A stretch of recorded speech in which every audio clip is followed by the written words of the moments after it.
What's up, guys? It's Coach Grant with First Down Training, and today we're going to be talking about how to read a DB's leverage. So we're going to be talking about how you guys can understand inside shade press, outside shade press, inside shade off-man coverage, and outside shade off-man coverage. So I hope this video gives you guys some value and it teaches you a few new things just about reading a DB, how to pick a certain release to use, and just what can force that DB to stay honest. But also, fellas, if you're a wide receiver and you want to maintain all of the gains that you've made in the offseason, you want to be able to keep the same speed, the same explosion, the same speed at the top of the route, speed off the line, check out that very first link in the description for our 28-day in-season wide receiver gym training plan. So what it is a full 4-week schedule with all the specific sets, exercises, and reps that you need to be able to do for each specific exercise we give you, broken down to a plan to help you maintain all the gains in the offseason. This is designed around a 10-game season, right? So it's going to be all about 1 day a week. You guys are going to have a game day, and it's all about priming you to hit peak performance on that specific day. So I hope you guys could check that out. Very first link in the description. Let's get started. So obviously this release, we're going with this hesitation hop release here. He's going to be running this stop route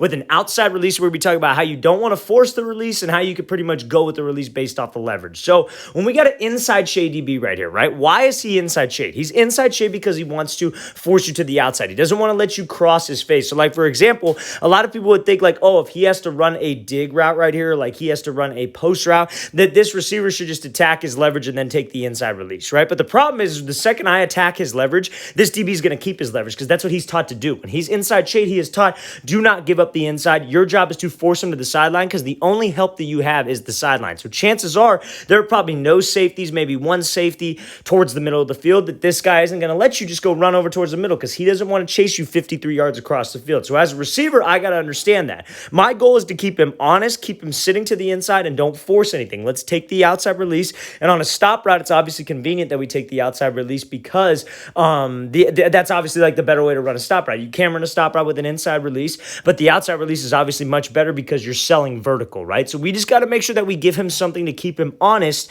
so I can get to the outside and not get completely forced there. Because here's the next thing that a lot of guys will do. A lot of receivers will come up, they'll just see this look, oh, he's in this catch technique, we got about a yard or two off, I'm just going to go run to the outside. I'm not even going to do a release, I'm just going to take off to the outside. This DB, what he'll do is he'll jam, just like he's trying to do here. He'll get right into your hip and he will force you to where you have like a yard or two from the sideline, and that is not enough space for the quarterback to be able to throw you open or to be able to get it out and actually lead you or make you come back downhill after the top of the route. So you've got to make sure you do something to keep him honest, something to get his feet to stop, and then we can accelerate upfield. Then we can get this DB to turn his hips and create some separation. So we got to make sure that we're able to do that to get him into this position, because if I got about maybe 3 yards, maybe 2.5, 3 yards from the sideline, and I got this DB to commit his hips, that's plenty. That's enough. The only thing I would say is if he was running like a comeback right here, we maybe want to get a little bit more into him. So obviously the route differs. It kind of depends on the route, how much you want to be able to restack with your stem. You could get away with it on a speed out.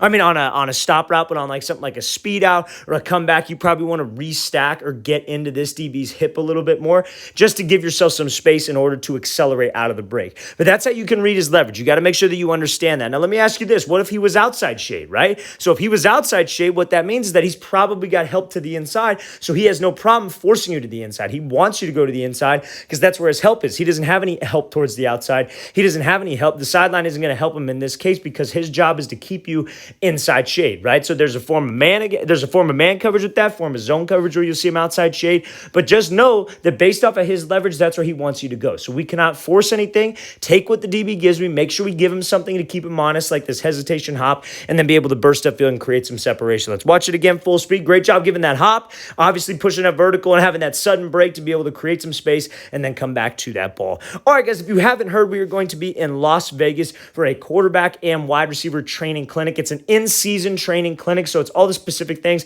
to help you guys just get tuned up for week to week, just to help you guys throughout the season, just get better, to sharpen up your skills. So September 11th and September 12th, if you guys want to check that out or in the Las Vegas area, check out that very second link in the description below. It's the second link below if you guys to register. We have a youth clinic with only a few spots left, and then we have a high school clinic on September 12th. 3-hour clinic, very instructional based. We focus on the details of the position. We're bringing out a Division I speed coach to help you guys with running form and 40-yard dash times to get you guys primed for the offseason and to help you guys continue to hit peak performance during the season. So I hope you guys could check that out. It's the second link in that description below. I really appreciate you guys watching this video. I'll see you guys next time.